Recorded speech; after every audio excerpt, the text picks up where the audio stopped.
how can we use agentic AI to create actually useful, hyper-personalized lead magnets? That's what Max Mitchum, an n8n power user and founder of Triggerfy, walks me through in today's episode. Triggerfy is basically a platform to get all these different intent signals available on a prospect that might not be coming from your own site. What is an intent signal? There's all these actions that a prospect or a lead might be doing that helps you inform the playbook that you apply to basically win that deal. For example, events on the website.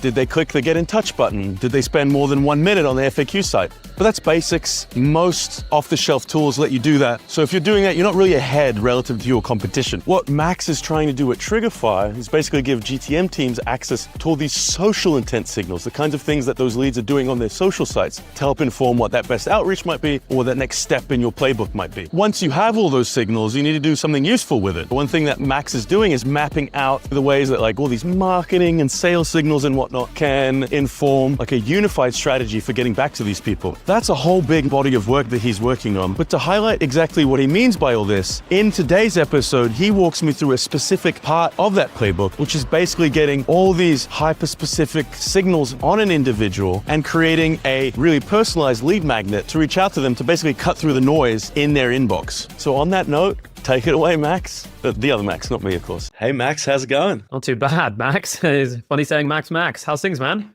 Going really well. I got to say, you are my first Max guest, so we'll probably do something cheeky with that in the promo. How's it going, mate? Things are busy, but I'm excited to get into this one today. It's going to be good fun. Yeah, absolutely. I don't think I've talked with a builder in 2025 yet who wasn't like, oh, it's busy season right now. But before we get into your awesome use case today, would you mind introducing yourself, everyone? Yeah, hey guys, I'm Max Mitchum. I'm the founder and CEO of a company called Triggerfy. Triggerfy is a social signal platform. So it pulls social engagement from various different social sites and runs social listening. So in this particular use case, powered with n8n, it's pretty exciting because we can start to do some really cool agents off the back of social data. Very cool. I think that's a perfect segue, Max, to your use case. What did you build and why? I built a lead magnet agent. So this is very much geared towards sales and marketing professionals, because if we take Triggerfy, for example, we're a small team. But my goal is how can we continue to increase our user base and essentially grow more clients. In order to do that, I needed to create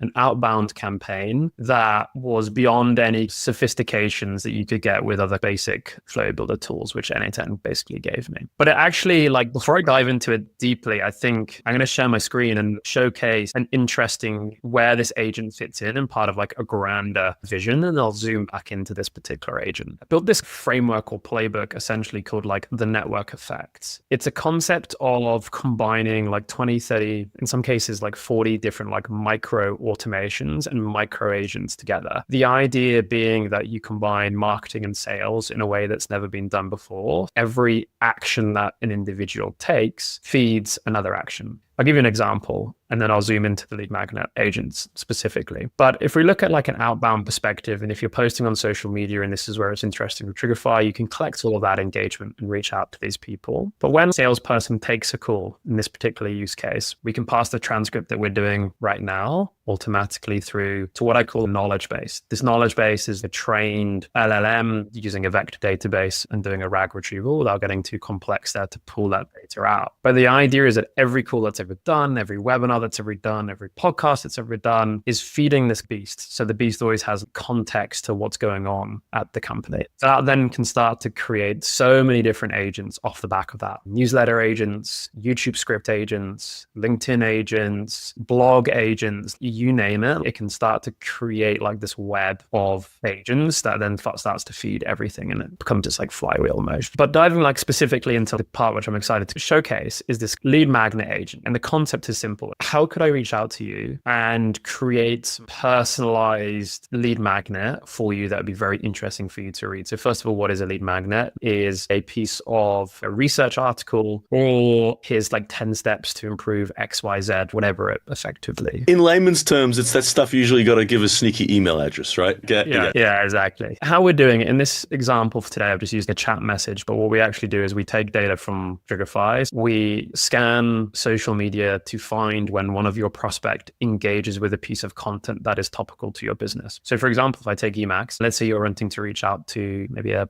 head of growth or a VP of sales or something, but you want to wait until they engage with some content around like automation or workflow building or something like that. Trigify picks up that it's happened and then sends the data through to this lead magnet agent saying, hey, this Max person has engaged with this piece of content. And what then happens is it goes into our first agent, which essentially reads the post and the topic that you're interested in, automation. And so if we zoom out a sec on this agent, it's like we're combining 1, 2, 3, 4, 5 different agents together, all doing various different parts of this lead magnet / research paper. I have a theory on this. Why did you model it like this? Why have you broken it down into a series of these agents? I typically find that when an agent is doing a sole task, the outputs are so much better than when they are like trying to run everything all together. Just from trial and error, like I've done it before where I have one agent compile everything together. You can get good level of results, but nowhere near the complexity that you could get to if you started to combine agents together and break down their tasks into micro tasks inside of the larger workflow piece. And you can get more nuanced in the prompting. And it becomes really hard to prompt one agent to do everything versus individual agent and individual prompting on an agent and then combining it together at the end. Imagine as well, once it's going, like when you need to iterate on it and maintain it, it's probably easier because it's more modular. With these system prompts, you change a little phrase here, it could change the whole output. It's going to be isolated to one module. Correct. Yeah. And you can see I've pinned all of the data because what I do, I just reiterate multiple times with a specific agent until I get the data that I want. It's also quite helpful from the cost perspective from that essence, because this thing, if I start running it, this thing will take half an hour to run. Like it's a long time to run it. And so when I break it down into sub agents as well, like I can actually tinker with it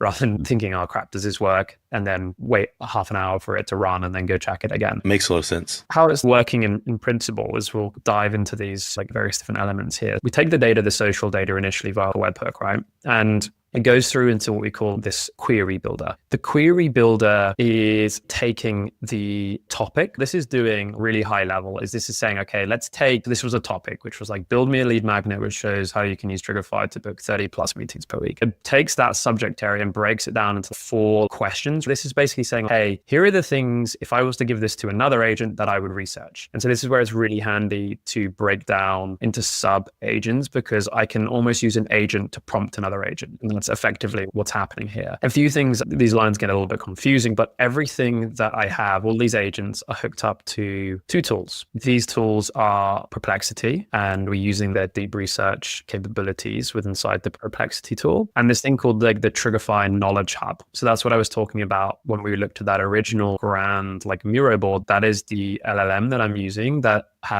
we're using a vector database inside of that. So it's another tool that we're basically using, and we're just querying on that tool. It comes in, it queries the agent, it creates the 4 different topics for it to start searching, and then it goes through to what we call our research agent. And so here it basically feeds the topics through to this particular agent, where it then starts to use the knowledge base, which is Trigify or Perplexity. So inside of this lead magnet agent, or inside of this particular research agent, I should say, there is context here that says, well, hey, like if this is a Trigify related question, go speak to the Trigify knowledge base. If it's outside of Trigify's domain, use Perplexity to build the research capabilities, and always use citations as well. So it's going to start to keep the citations as it goes through so that it basically doesn't hallucinate. Okay, so you basically got Trigify for that really hyper-specific information, a primary source, and then you got the fallback of deep research on Perplexity to fill in the gaps when it's not available basically in your own store from Trigify. Correct. Most people wouldn't necessarily need to use a knowledge base. I just like to use it because I can create like quick hooky lead magnets, which I can post on LinkedIn. I did one the other day and it got 3,500 comments, people wanting to see the lead magnet on LinkedIn, which was just like mind blowing. And that came all through this, which is pretty cool. Max, you may have to help a Max out here,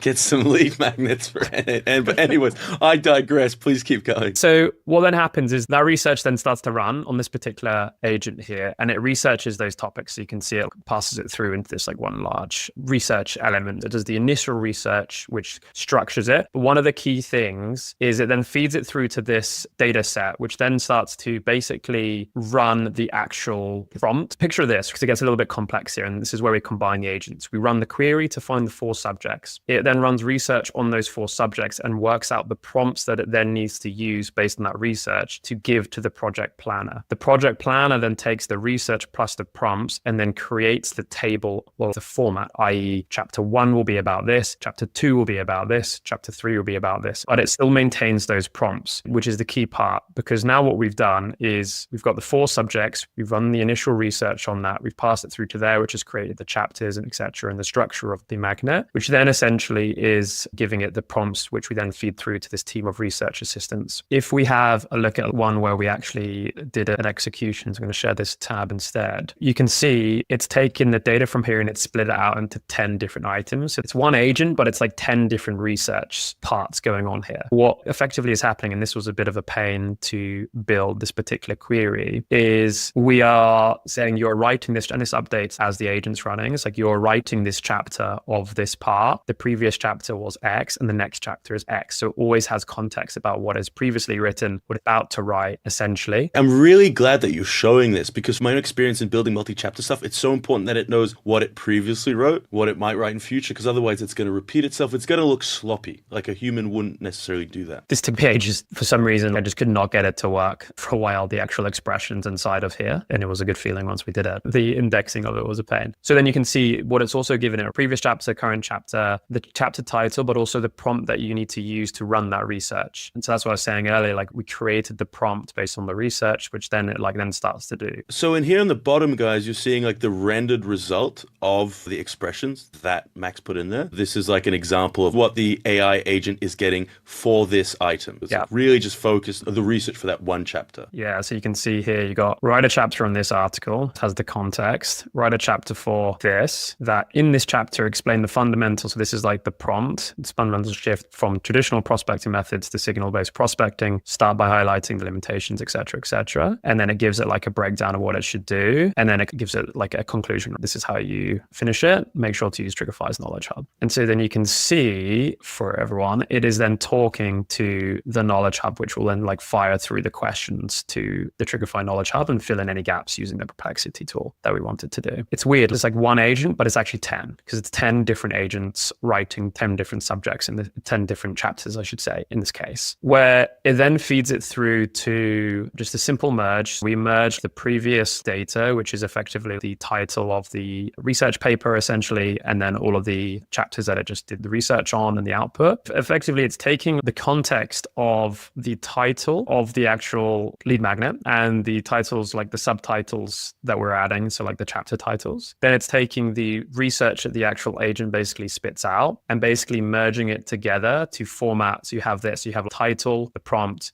and the output itself. So it structures it in like a way that we want it to be structured before we send it through to a code node, where we've basically just written some JavaScript to merge the parts that we want to merge into one long form of content, which you can see now it's like combined data coming in the different schema forms, which is the different chapters, engagement data, string down. And is it HTML formatted at that point? No, not at this point. It's all markdown still. You can convert it. Here is where you would convert it into HTML. Oh, okay, so the input's coming in as HTML and you're having correct, format yeah, and then we're markdown. outputting it as markdown. You can specifically tell it to output it as markdown. The last agent is the simplest agent. It's like the editor. It takes all of the work the previous agents have done, which is coming through now from this code node here, and then just starts to write the particular magnet together in a style that you would want it to style it. So some cool things that you could do that I haven't done. If you didn't want to use this from a webhook, if you wanted to chat to it, you could get the agent at the very start to say, what style do you want? How long do you want it? And then this is where you would add that part in here. So like I've done stylization guides, content review instructions. You can really flesh this one out, but it writes it SEO optimized, which is pretty cool. It's just like the editor. I guess also localization, probably. If you wanted to just have this up in Portuguese, that should be pretty trivial to do, right? Yeah, like you could create it into anything, which is quite cool. Like if you had different languages, you could split it out and you could have an English agent, Portuguese agent, whatnot, and it would like feed that data through to all of those agents and then send that to wherever you'd want as well, which would be quite cool. One thing that I've not talked about, the actual LLMs that I am using in here, here. I use Claude for essentially everything. Okay. I was going to ask, because I was seeing the Anthropic chat model, then I assumed it's because you're doing creative writing and stuff as well and research? Yeah, Or? I just find like Anthropic is just performs so much better. But the other thing that I notice is I am requiring it to be, as you've seen, everything is like a structured output that I have coming through from these things. Now I'm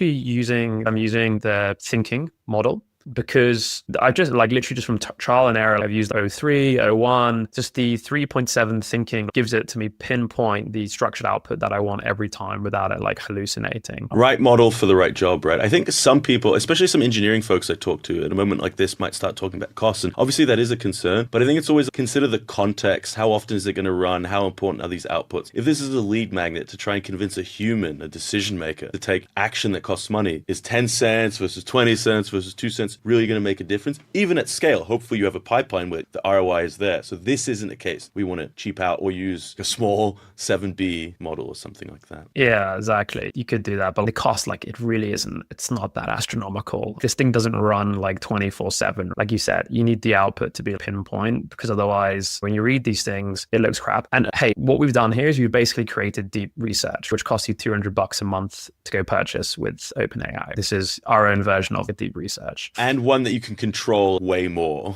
right? And make it absolutely perfect for you. Yeah, give it your own stamp onto it. One thing that I've not done yet, but I'm going to do is I'm going to feed it all of my social media posts, lens my style of writing. And so the editor then has stylation guides based on how I've written 20,000 words in the past. Literally looks like me doing it. Obviously, like the easiest part, but I love it. Let's just add the bow to the cap, because what then happens is it creates like a Google Sheets document. It adds the text to the Google Sheets document. It then turns that Google document into a shareable document and then gets me the share URL, which then on the other agent, which I have, which is in live production, then sends it through to either like a LinkedIn automation tool or a email automation tool. So it gives them that shareable link. If we zoom back out a sec and just have a look at what's happened here, I've noticed that you, Max, have engaged with automation content on social media. I've prospected you automatically through using Triggerify, which then creates the webhook and triggers this lead magnet and says, hey, they've engaged with this post. This post is about XYZ topic. Create me a lead magnet around that. It's then gone and ran this. It's then created a share link, which then sends that data back via HTTP to one of these particular tools, which then basically says, hey, Max, can see that you're really interested in automations. I pulled together a document that I've spent the last couple of weeks working on. It's about like how you can leverage automations and scale your teams, whatever. Here's the link. PS, go do XYZ or whatever it is. And here's the fun thing is that you could get the magnet, and I've been playing around with this now, but it's have it like research the company. So let's pretend you don't work for n8n. Let's pretend you work for Apple or a random fintech company. Have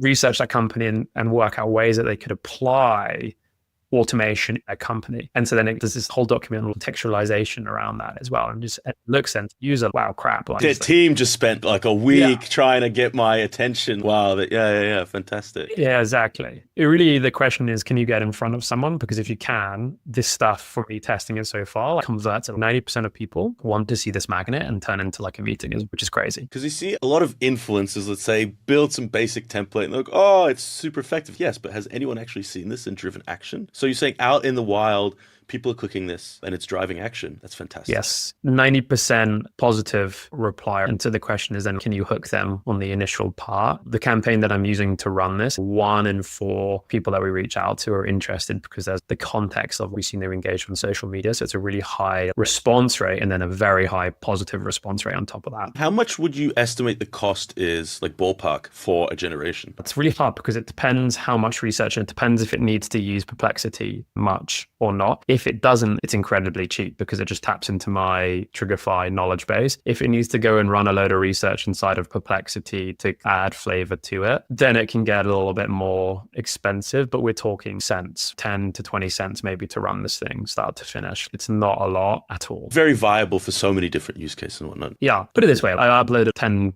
onto like OpenRouter, play around and test with this one. And I ran 50 different magnets now and we're at £8, 50 remaining basically. it really doesn't touch the size. Still some scope to Yeah, exactly. yeah. I think a really cool thing. So obviously this is for lead magnets, but I see so many ways to tweak the trigger, tweak what it's sending, tweak what you're researching. I'm guessing you've thought about the different applications of this general pipeline. Any first ideas from you what you'd do maybe next with this, or how people could repurpose this? One thing that I do have in another one actually, but it's more general. This one is very prompted towards Triggerify because it's like a Triggerify magnet. But I've got another one which is more of like a generalization. But I would basically add prompts to create images or retrieve videos from a drive or wherever to then put into the document itself. We could have some form of LM create an image to put emphasis on what it's talking about and put the image inside of the document, which is really cool. And then the other option is if you've already got an arsenal of videos you've done in the past, shorts, you could label that correctly inside of an Airtable or a drive, wherever you want to store it. And then the agent can go and look through the description of that video and be like, that's a perfect one to add into this section and add that video in there. It just takes that to the next level of adding a personalization and really cool like relevance to that from like some imagery / video perspective. And I like that as well because again, maybe not every single Gen AI video is going to be good there, but if it's like a combination, some Gen AI, some of your sort of, you've got your asset bank and whatnot. With a tool like this, you can flexibly build that out to where some SaaS app might not have that. Exactly. Max, I'm curious, why did you choose the tooling that you did to build this out? I get asked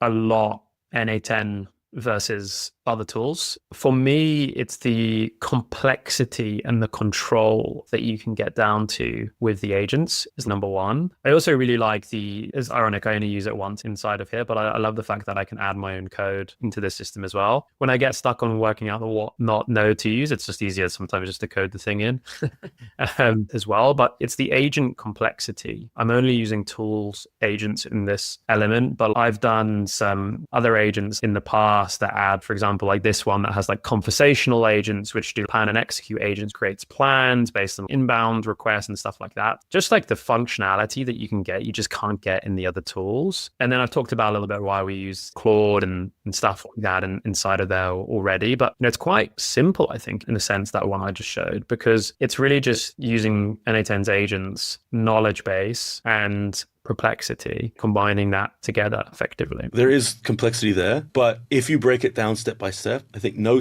particular step is beyond the comprehension or beyond the capability of anyone watching this to be able to build that themselves. No, only complex step is the read the previous chapter, here's the next chapter. The only part that gets a little bit complex, but otherwise, like you said, broken down in isolation, it's actually quite simple. On that note, is this going to be, or a version of this, something that's free for folks to check out and learn from? Yes, I can chuck this wherever you want me to put it, Max, and we can have all of the prompts, everything to put in there for sure, and then people can tailor it as they see fit. Awesome. That'd be great, because I think this is such a great inductive learning resource, especially like studying those prompts and whatnot and being able to tweak them. We do have an official template library on n8n.io/workflows. If you upload on there, even without signing up for this is going to be a shameless show. Even without signing up for our affiliate program, it does start tracking affiliate revenue. So if your page gets signups, you can get a bit of bread as well, which I think is totally fair. But yeah, if you upload that, guys, there will be a link on this video wherever you're watching it, somewhere above below. Check that out. Max, thank you so much for showing this to me. I think it was really nice to see a real use case that you are using that is creating real value. I think that's important because a lot of us, we're trying with our little personal agents at home and stuff, but it's nice to see it creating real business value. And truly, any other cool, neat use case that you have, send me a DM. I'd love to have you back on the show, mate, and you show me what you're working on.